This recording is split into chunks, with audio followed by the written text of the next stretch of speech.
안녕하세요. 1억으로 주식 시작하기 세 번째 시간 시작하겠습니다. 오늘은 지난번에 잠깐 설명했던 KH바텍에 대한 분석을 조금 더 디테일하게 넣어서 제가 왜 이걸 투자하고 있는지, 그리고 제가 어떻게 운영할 예정인지에 대해서 설명하고자 합니다. 그리고 오늘 시작하기 전에 어느 분께서 여쭤보셔갖고 설명을 드리면, 제 계좌 운영 방법은 장기 계좌가 있고요, 해외 계좌가 있고, 그리고 단기나 중기 계좌가 있습니다. 장기 계좌는 이렇게 일단 장기적으로 성장할 산업인 거죠. 그러니까 예를 들어 뭐 쉽게 말하면 여기에는 LG화학이 들어가 있습니다. LG화학은 제가 뭐 1년, 2년 전부터 꾸준하게 들어가 있는 종목 중에 하나고요. 거기는 뭐 코로나가 터지든 뭐가 하든 한 2025년까지는 쭉 꾸준히 우상향 할 거기 때문에 별로 걱정 안 하고 적금식으로 들어가고 있는 계좌고요. 그리고 해외 계좌는 뭐 저는 크게 비중을 두진 않지만 뭐 미국이나 중국 약간 분산 투자 형식으로 환 때문에 좀 들어가 있는 상황인 거고요. 그건 지금 키움 계좌 쪽으로 하고 있고, 지금은 미국보다는 전 중국을 매우 좋게 보고 있기 때문에 중국 쪽을 좀 많이 공부하고 있는 상황입니다. 그리고 마지막 계좌가 지금 제가 보통 한 1억 정도로 운영하는, 지금 오픈하고 있는 계좌고요. 보통 이 계좌에서 처음으로 시작해서 뭐 종목들 분석도 하고 이것저것 단타도 쳐보고 뭐 이것저것 보면서 이건 정말 괜찮다 확신이 들면 장기 계좌 쪽으로 올려갖고 쭉 가는 그런 상황입니다. 그래서 현재 저의 이 단기 중기 계좌를 하면 지금 약 1억 1000 정도 들어가 있고요. 그 중에 6500 정도가 지금 주식으로 되어 있고 5000 정도는 지금 예수금이 되어 있습니다. 지금 투자있는 종목은 그대로 KH바텍, 그리고 MC넥스, HDC 현대산업개발이고요. 이걸 왜 했는지는 뭐 앞에서 설명드렸기 때문에 그냥 넘어가고, 어제 기준으로 조금 확인할 할 사항이 달러 인덱스 94까지 내려왔고요. 달러 약세는 확연하게 보이고 있고, 달러 위안이 뭐 미중 무역 분쟁 때문인지 살짝 7을 넘었습니다.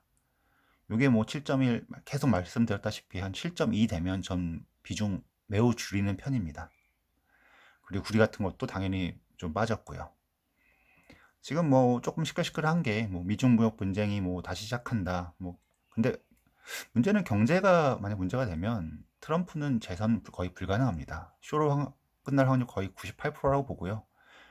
근데 제가 100%라고 말 못하는 게, 트럼프라면 약간의 말도 안 되는 짓을 할 수도 있기 때문에, 자기가 만약 확실히 안 된다 하면 정말 뭐 말도 안 되는 짓거리 할 수 있는 사람이라고 생각하기 때문에 98%라고 했고요.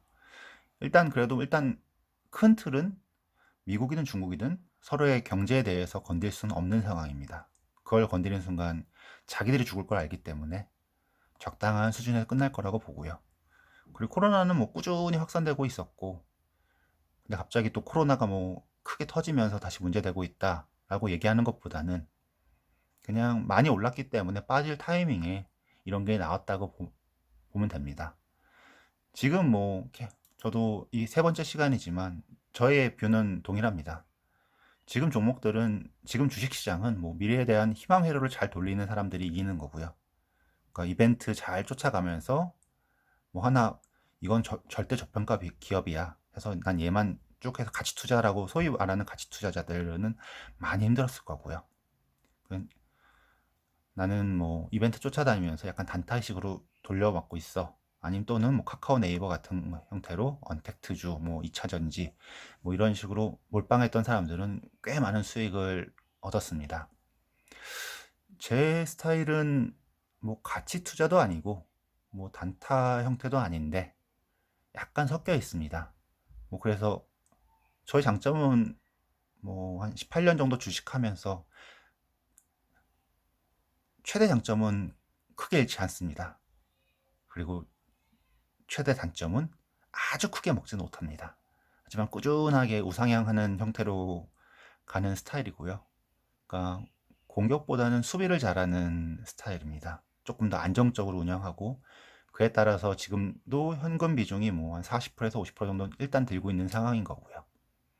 이거는 전체적인 세계 경기, 특히 달러 인덱스가 달러 약세가 쭉 가고 신흥국들이 좀 괜찮아진다, 그리고 계속 돈을 푼다 라고 생각이 되면 비중은 꽤 많이 올릴 생각입니다. 지금은 절대적인 종목 장세고요. 모멘텀으로 투자해야 된다고 생각합니다. 그래서 지금 하는 것도 사실 KH바텍을 제가 오늘 설명드릴 건데, 일반적인 경우라면 저는 KH바텍은 하지 않습니다. 이따 다시 설명드리겠지만 지금 상황이니까 KH바텍을 좀 들어간 상황인 거고요. 약간의 뭐 재미로 지금 들어가 있는 상황인 거고, 오히려 MC넥스 같은 경우는 장기로 제가 좋아하는 스타일은 MC넥스고요. HTC 현대산업개발은 약간 모멘텀보다는 아까 말씀드린 이것도 약간 가치 투자 플러스 아시아나를 안 되면 한 번 정도 점프업 할 것 같아서 지금 들어가 있는 상황입니다. 지금 이 세 종목은 제 장기 계좌엔 들어가 있지 않고요. 이 중에 뭐 한두 개 정도는 장기 계좌 넣어볼까 뭐 계속 공부 중인 상황입니다. 지난번에 제가 KH바텍을 투자 포인트를 세 가지 말씀드렸는데요. 폴더블 확산에 따른 수혜, 그러니까 얼마나 폴더블 폰이 빠르게 확산될 것인가, 그리고 독점이 가능한가, 그리고 IDC 공정이 추가되면서 중저가 메탈케이스에서 얼마나 큰 신규 창출을 일어날 것인가, 그리고 알루미늄 뭐 원가 떨어지는 거, 그리고 가동률 증가하고 천진 구미 공장, 즉 원가 절감이죠. 원가 절감 얼마나 하는가, 하나하나를 조금 간단하게 분석을 해봤습니다. 일단 첫 번째 보면 폴더블 확산입니다. 얼마나 폴더블이 빠르게 확산될 것인가, 그리고 계속 KH바텍이 이걸 독점할 수 있을 것인가. 2019년에 갤럭시 폴드 1이 약 50만 대 정도 팔렸다고 하고요. 20년에는 뭐 G 플립이 150만 대, 폴드 2가 300에서 350만 대, 해서 뭐 폴더블이 한 500만 대 정도, 300만 대에서 500만 대 예상됩니다. 이게 얼마나 팔릴지는 뭐 코로나도 있고 시장 반응을 봐야겠지만 한 이 정도 보면 될 것 같고요. 그 2021년에는 한 1000만 대 전후, 그리고 여기 보면은 지금 키움증권 자료를 잠깐 따왔는데 2020년에 여기도 한 400만 대 전후로 보고 있는 것 같고요. 2021년에는 1000만 대, 2022년에는 500만 대, 3000만 대 사이 쭉쭉쭉 커갈 거라고 봅니다. 즉 본격적인 점프업은 내년일 거고요. 작년에 50만 대에서 이번에 500만 대면 점프업이긴 한데, 역시 뭐 전 세계 출하량 뭐 15억 대 중에 500만 대는 뭐 티도 안 나, 아예 뭐 아주 미미한 거고요. 그렇기 때문에 진짜 점프업은 내년 내후년일 거고요. 그때 얼마나 KH바텍이 이걸 가지고 있을 거냐, 이 힌지에 대한 독점권, 그리고 그 가격을 버틸 수 있을 것이냐. 즉 작년보다 10배 이상 수량은 할 겁니다. 할 것으로 예상되지만 뭐 에스코넷도 지금 들어온다 만다라는 얘기가 있고, 그 단가도 작년보다는 분명히 수율이 조금 더 안정화됐을 거기 때문에 단가에는 압력은 분명히 있을 겁니다. 하지만 그래서 폴더블에서 깜짝 실적은 개인적으로는 이번 년에는 별로 어려울 것 같습니다. 예, 시장이 예상하고 있고 또 그만큼 금액이 올라와 있기 때문에. 하지만 하반기 폴더2가 정말 꽤 반응이 너무 좋다, 그러면 그때 제대로 된 점프업이 미리 시작할 겁니다. 저번에도 잠깐 보여드린 재무제표인데 뭐 이 조립 모듈 부분이 폴더블 쪽입니다. 작년이 28기가 작년 2019년이고요. 이게 이번 년 1Q 재무제표 사업보고서입니다. 분기보고서입니다. 작년에 879억에서 이번 년에 1분기에 한 185억을 힌지가 했고, 그러니까 폴더블용 힌지가 한 거고요. 총 작년에 2000억의 매출 중에 879억이 전체다가 지금 이건 힌지 쪽은 아닐 거고요. 지금 기타 상품 쪽이나 이런 게 좀 섞여 들어가 있기 때문에 정확한 금액은 알 수가 없지만 작년에 뭐 A80이나 갤럭시 폴드 1 이 정도께 이 안에 들어가 있을 것이고, 이번 년 뭐 상반기에 있는 185억은 거의 다 G 플립용 힌지일 겁니다. 뭐 단순 계산하면 185 곱하기 이게 한 분기 금액이니까 곱하기 4 하면 한 740억 정도 될 것 같은데, 그 정도보다는 좀 더 올라갈 확률이 매우 높고요. 당연하게도 1분기 때는 G 플립만 나왔고 2분기 때는 뭐 상태 보지 않아도 매우 안 좋을 겁니다. 3분기에는 G 플립 5G도 나오고 갤럭시 폴드 2가 나오기 때문에 그 두 개 합치면 한 300만 대 기준이 보이기 때문에 아마 대략 1000억 정도의 매출은 보일 거라고 예상이 됩니다. 그리고 뭐 FPCB나 뭐 알루미늄 이런 케이스 같은 것들은 지난 시간에 설명드렸기 때문에 간단히 넘어가겠습니다. 그리고 요거는 이따 다시 설명할 테니까 그때 넘어가고요. 그래서 KH바텍 매출액 전망을 뭐 하나금융투자에서 나온 자료를 보니까 2019년에 뭐 2천억 정도 했는데 그 중에 키타 IT 즉 힌지 쪽이나 상품 쪽이 지금 한 879억 나왔고 이번 년에 여기도 한 1000억에서 1200억 할 거라고 지금 보고 있는 상황입니다. 2020년에. 그리고 2021년에는 약 2000억에서 2500억 정도를 예상하고 있는 것 같고요. 그래서 점점 비중을 보면 폴더블 힌지가 2019년에 미미하다가 2020년에는 절반 이상, 내년에는 75%, 점점 80%, 90%까지 올라가는 거. 즉, KH바텍은 폴더블 힌지가 얼마나 잘 나가냐에 따라서 장기 투자를 할 거냐, 아니면 단기로 모멘텀 투자로 움직일 거냐 결정을 해야 될 것 같습니다.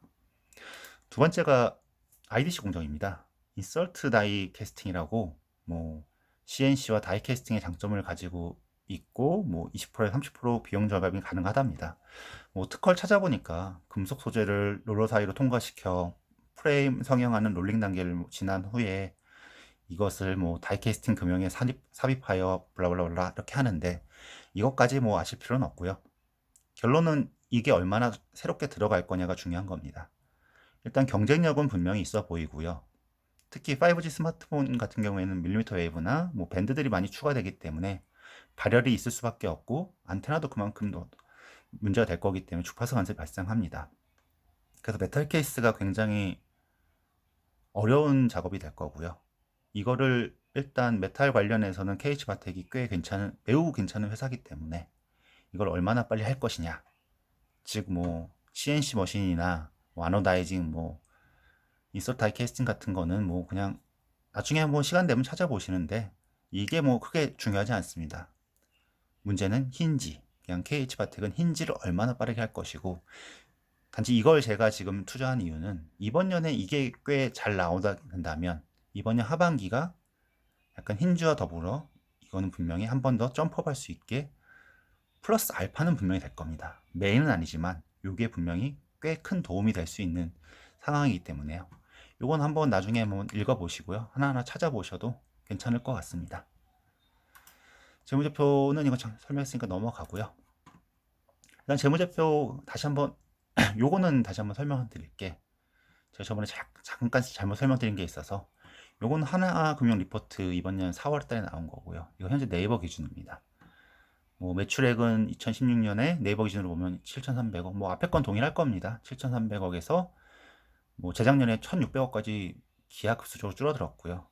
베트남 진출이 늦어지면서 KH바텍이 어려워졌고 2018년에 뭐 다시 베트남 진출하고 2019년에 인도 진출하면서 이 캐펙스 투자 늘리면서 이제 다시 삼성이랑 다시 손잡고 쭉쭉쭉 늘려갈 생각이고 거기에 지금 힌지가 들어가 있는 겁니다.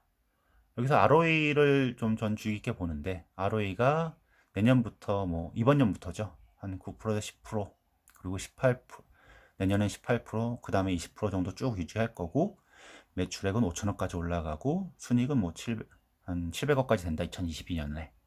하나금융투자를 보면 역시 이번 년은 뭐 2,500 정도 매출이 나올 거고 영업이익은 뭐 240억 꽤 많이 받습니다. 그리고 2021년에는 350억, 아니 3,500억의 매출에 4,400억 매출은 좀 더 적게 보고 순익도 약간 여기가 보수적으로 보고 있는 것 같습니다. 이 두 개는 전부 다 예상이기 때문에 어떻게 봐야 되는지 따라 다르고요.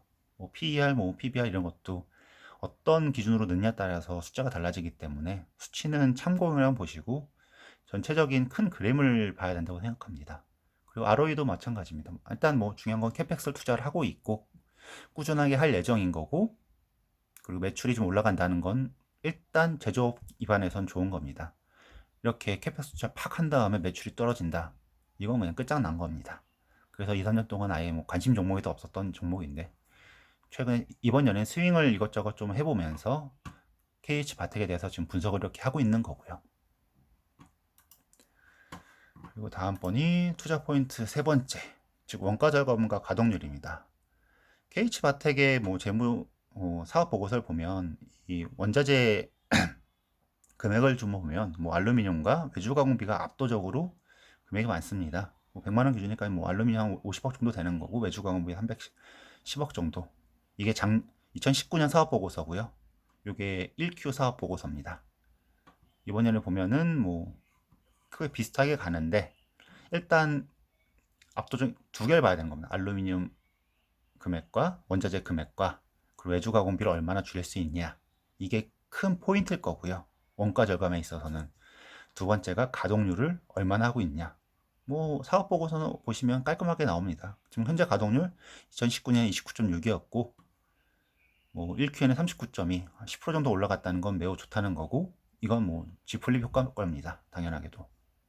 그리고 2분기는 가동률 뭐 보나마나 안 좋을 거고 3분기에 얼마가 될지 즉 그게 가장 키포인트인데 그건 현재로서 알 방법은 별로 없어 보이네요.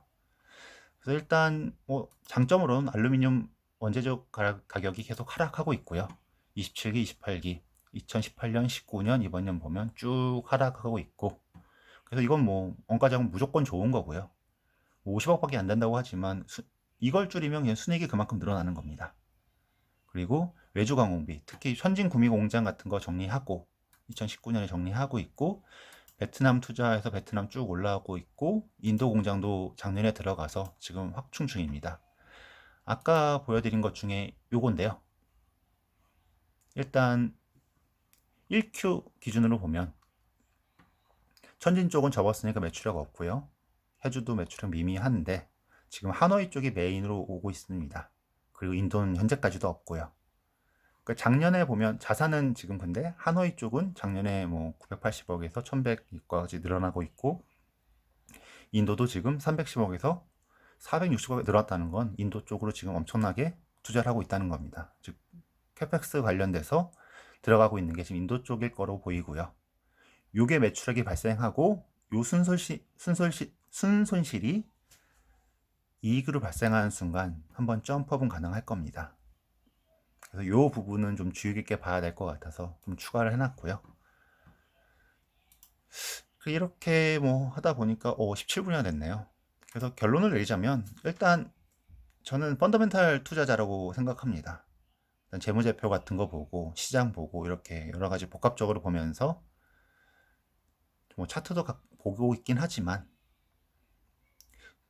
펀더멘탈 투자 기준으로는 이거 고평가 구간은 맞습니다. 제가 계산했을 때 나름대로 방법이 있는데 한 2,500억 그러니까 시총이 지금 한 5,500억 정도 되더라고요. 한 2,500억에서 3,000억 정도 구간이 펀더멘탈 기준으로 맞습니다. 근데 지금 내년에 순이익을 내년에 뭐 500억 한다, 뭐 내년에 320억 한다, 뭐 이런 걸 미리 땡겨온 상황인 거고요. 그 금액 정도까지 이미 주가에는 반영돼 있어서 선반영 중인 것 같습니다. 즉 이렇게 되면 계속 미래 구간의 지속적인 성장성이 필요하고요. 내년 거 땡겨왔으니까 좀 더 지나가면 내후년 거 땡겨올 건데 내후년에 증가할 거냐 안 증가할 거냐 그게 되면 계속 올라갈 거고요. 즉 결론은 얼마나 폴더블 폰이 빠르게 확산될 것인가 그리고 독점 가능한가 S코넥이 과연 들어올 것인가 안 들어올 것인가를 주의 깊게 봐야 되고요. 특히 폴드2 시장 반응에 따라 결정이 될 것 같습니다. 저 아마 폴더블이 크게 성장하려면 지금처럼 G 플립 같은 것보다는 약간 태블릿까지 늘어나는 뭐 8인치 정도까지는 늘어나야 폴더블의 좀 시장의 반응이 좀 세질 것 같고요. 즉 태블릿을 먹고 들어가야 폴더블이 제대로 쫙 늘어날 거라고 생각하고요. 그리고 IDC 공정이 적용돼서 중저가 메탈 케이스가 얼마나 더 적용될 거냐. 기존에 뭐 AJ에 들어갔던 뭐 알루미늄 케이스 이런 것들에서 이 메탈 케이스에서 얼마나 더 될 거냐. 그리고 인도 공장에서 얼마나 빠르게 매출이 일어날 거냐. 그리고 가동률이 50% 올라간다는 건 힌지가 얼마나 잘 들어갈 거냐. 즉 모든 건 사실 일본에 결정되어 있습니다. 그래서 일단 8월 5일날 폴드2가 발표된다고 하니까 그 전후로 뭔가 한번 움직임이 있을 것 같고요. 이거는 개인적으로는 아직 장기 계좌에 들어갈 종목은 아닙니다. 폴더블에 대해서 뭔가 확연하게 정말 레벨업이 확 되는 순간이 있으면 그때부터 차근차근 모아갈 건데 지금은 약간 애매한 구간인 것 같아서 이건 계속 시장 반응 보면서 대응할 종목인 것 같습니다. 오늘은 여기까지 할 것이고요. 그리고 혹시 궁금한 사항 있으시면 댓글 달아주시면 최대한 친절하게 설명드리도록 하겠습니다. 제 생각을. 감사합니다. 이상입니다.